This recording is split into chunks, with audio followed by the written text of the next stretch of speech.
think, well, I got told write about what you know, and regardless of what's on the outside, you know, we can all come from different, you know, parts of the world, we can be different religions, cultures, but my experience is we're more alike than different.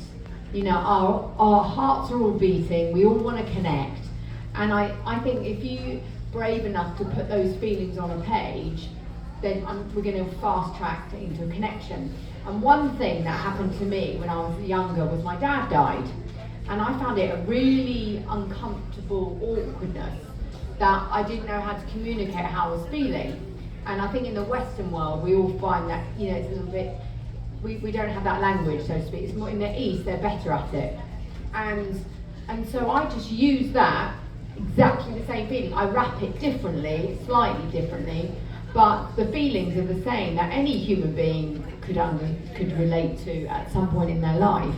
And so that loneliness or not feeling good enough, again, you know, I went to certain different schools where I just felt, I think we all want to connect, and it doesn't matter who you are, we can all feel a little bit like, oh, am I good enough? And I've had those times where I've questioned myself. And the point is about Rosie, which I thought was really important. Right. I don't know about you, but you know, we've got the phones up and we all look at Instagram and you know, and everything's airbrushed. And actually, I think a modern day hero is real, is vulnerable, and doesn't have all the answers. And so, can we, you know, put down the airbrushing and the alpha and say, actually, maybe this is a journey about being human and finding the courage you never knew you had. It's wrapped in chocolate and adventure and humour and those things, but actually the DNA of it is that actually that's what I felt like the world needed at the moment.